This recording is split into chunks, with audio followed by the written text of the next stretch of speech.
গৰিয়া মুছলমানৰ ওপৰত বিতৰ্কিত মন্তব্য কৰি আটক হোৱা সংখ্যালঘু সংগ্ৰাম পৰিষদ নগাঁও জিলাৰ সভাপতি মুছাব্বিৰ আলী আহমেদ অৱশেষত মুকলি।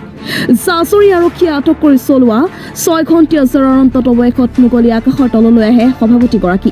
গৰিয়া মুছলমানৰ ওপৰত কৰা মন্তব্য আৱেগিক আছিল বুলি জনাই সংগঠনটোৱে। ইয়াত তেওঁলোকৰ জনগোষ্ঠীক মনোকষ্ট দিয়াৰ উদ্দেশ্য নাছিল বুলি মন্তব্য কেন্দ্ৰীয় কাৰ্যকৰী সভাপতিৰ। অনাগত দিনত এনেধৰণৰ মন্তব্যৰ পৰা বিৰত থাকিব বুলি প্ৰকাশ সংখ্যালঘু সংগ্ৰাম পৰিষদৰ। হয় চাওক, যে মই বিশেষকৈ মই একো কোৱা নাছিলোঁ যে আমাৰ উজনি অসমত যিটো আন্দোলন হৈছিলে, আমাৰ নৰকীয়া কাণ্ড হৈছিলে নগাঁৱৰ ঢিঙত, আৰু সেইটো আমি সমগ্ৰ সামূহিকভাৱে আমি প্ৰতিবাদ কৰিছিলোঁ।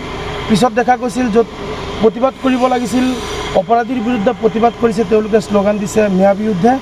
আৰু তাত আমি দেখা পালোঁ কিছু দল সংগঠনৰ সৈতে যে আমাৰ মুছলমান গৰিয়া এছাম কিছু লোকে তাত গৈ পেলাই মিয়া গো বেক, মিয়া হাটাও, আছাম বাচাও বিভিন্ন ধৰণৰ শ্লোগান দিছিলে আৰু তেওঁলোকে টুপি পিন্ধি আহিছিলে।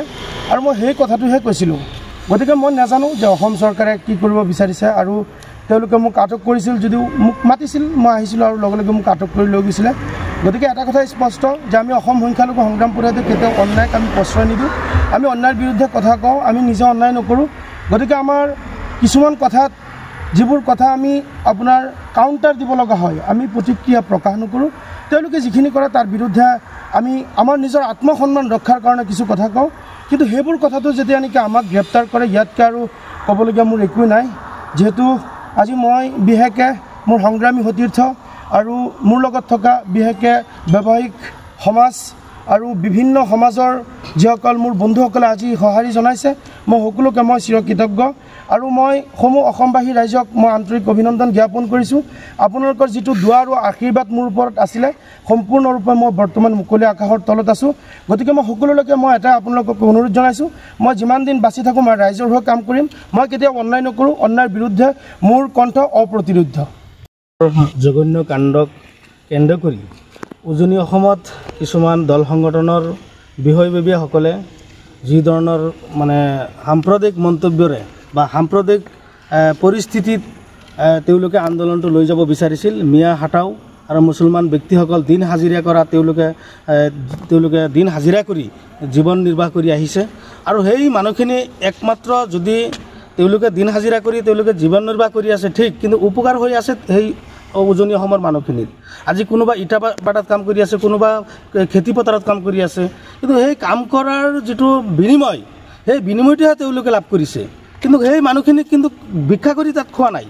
কিন্তু আজি সেই প্ৰতিবাদত আমি দেখিছোঁ গৰিয়া কিছুমান আমাৰ মুছলমান গৰিয়া কিছুমান ব্যক্তিসকলেও সেই প্ৰতিবাদত গৈ আমাৰ মিয়াসকলৰ বিৰুদ্ধে যি ধৰণৰ মন্তব্য কৰিছিল, আৰু সেই মন্তব্যৰ যিটো আৱেগ প্ৰকাশ কৰিছে আমাৰ মুছাব্বিৰে, হয়তো ইয়াত দুই এটা কথা অলপ তেওঁৰ ফালৰি কাটিছে, যাৰ কাৰণে নেকি আমাৰ গৰিয়া সমাজে মনত কষ্ট পাইছে। আমাৰ উদ্দেশ্য এইটো নহয় যে এটা জনগোষ্ঠীক আমি তেওঁলোকৰ সেয়া প্ৰতিপন্ন কৰাৰ আমাৰ উদ্দেশ্য নহয়। আৰু ইতিমধ্যে আমাৰ জিলা সভাপতিৰ লগত এই ক্ষেত্ৰত মই আলোচনা কৰি আছোঁ যে আমাৰ কিছুমান বক্তব্য, যিটো বক্তব্যৰ কাৰণে, যিটো মন্তব্যৰ কাৰণে এটা জনগোষ্ঠীৰ মানুহে কষ্ট পায়, এইটো আমি কেতিয়াও নিবিচাৰোঁ। সেইকাৰণে যদি তেখেতে মন্তব্য এটা কৰিছে আৰু তৎক্ষণাৎভাৱেও বিভিন্ন ফালৰ পৰাও প্ৰতিক্ৰিয়া আহিছে, গতিকে আমি দুখিত। তেখেতে এটা মন্তব্য কৰিছে, এনেকুৱা মন্তব্যৰ পৰা আমি বিৰত থাকিবলৈ আমি জিলা সভাপতিকো মই আহ্বান জনাইছোঁ। আৰু তাৰ লগতে আমি শিৱসাগৰ জিলা আৰক্ষী প্ৰশাসনকো আমি প্ৰশ্ন কৰিছোঁ, যেনেদৰে আজি মুছাব্বিৰকো নগাঁও জিলা আৰক্ষীয়ে মাতি তেওঁলোকৰ আইনী প্ৰক্ৰিয়াৰে আজি মুকলি কৰি দিছে, সমান্তৰালভাৱে শিৱসাগৰ জিলা আৰক্ষীয়ে সেই যিসকল উগ্ৰ হিন্দুত্ববাদী দেখুৱাই সহজ সৰল শ্ৰমিকৰ ওপৰত যি ধৰণৰ বৰ্বৰভাৱে অত্যাচাৰ কৰিছিল বা বিভিন্ন ধৰণৰ মানসিক শাৰীৰিকভাৱে অত্যাচাৰ কৰি আহিছে, বিভিন্ন ধৰণৰ মন্তব্য কৰি আহিছে, যি মন্তব্যৰ কাৰণে আজি সমাজখন বা অসমৰ বিভিন্ন ধৰণৰ এলেকাত আজি সাম্প্ৰদায়িক পৰিস্থিতি সৃষ্টি হ'বলৈ ধৰিছে। আজি সেই ব্যক্তিসকলকো আইনীভাৱে তেওঁলোকৰ ওপৰত ব্যৱস্থা কৰিব লাগিছিল। আমি দেখিছোঁ কেৱল বণ্ড চহী কৰিছে না কি কৰিছে মই নাজানো, তৎক্ষণাৎভাৱে জিলা আৰক্ষীয়ে যি পদক্ষেপ ল'ব লাগিছিল আমি দেখা নাই। তথাপিও শিৱসাগৰ আৰক্ষী ইতিমধ্যে তেওঁলোকৰ ওপৰত আইনী ব্যৱস্থা গ্ৰহণ কৰিছে বুলি আমি শুনা পাইছোঁ।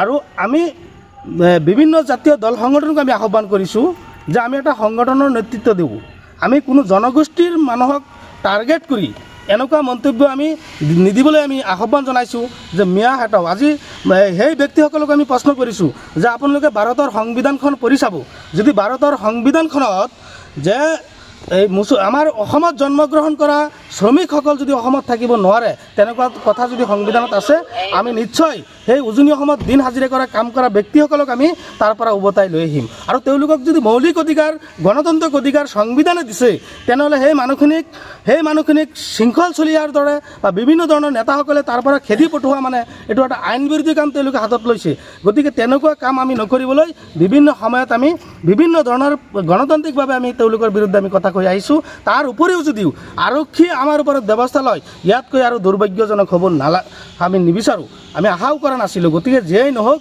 আমি সংখ্যালঘু সংগ্ৰাম পৰিষদ আমি অটুট আছোঁ যিসকল অপশক্তি যিসকল সমাজ বিৰোধী কাম কৰে যিসকল অন্যায় কৰে যিসকল অসমৰ শান্তি সম্প্ৰীতি নষ্ট কৰিবলৈ চেষ্টা কৰে এওঁলোকৰ বিৰুদ্ধে আমি গণতান্ত্ৰিকভাৱে যিকোনো পৰ্যায় আমি তেওঁলোকক ৰোধ কৰিবৰ কাৰণে তেওঁলোকে যেতিয়া আক্ৰমণ কৰিব আৰু প্ৰতি আক্ৰমণ আমাৰ নিশ্চয় কৰিব লাগিব কাৰণ আমি প্ৰতি আক্ৰমণটো আমি আইনীগতভাৱে কৰিম আমি কাৰো আইন হাতত লৈ আমি কাৰোবাৰ ওচৰত আমি প্ৰতি আক্ৰমণ কৰিবলৈ নাযাওঁ গতিকে ইতিমধ্যে জিলা সভাপতি মুছাব্বিৰ আলী ডাঙৰীয়াক নগাঁও জিলা আৰক্ষীয়ে যেনেদৰে লৈ গৈছে আইনী প্ৰক্ৰিয়াৰে মুকলি আকাশৰ তলত দিছে সেইবাবে নগাঁও জিলা আৰক্ষীক আমি ধন্যবাদ জ্ঞাপন কৰিছোঁ ধন্যবাদ জুৰিয়াৰ পৰা নাছিমুদ্দিনৰ ৰিপৰ্ট এনি লাইফ খবৰ মানে এনি লাইফ 24/7 আৰু এনি লাইফ ডিজিটেল যিকোনো খবৰৰ বাবে যোগাযোগ কৰক 9387734920 আমাৰ এই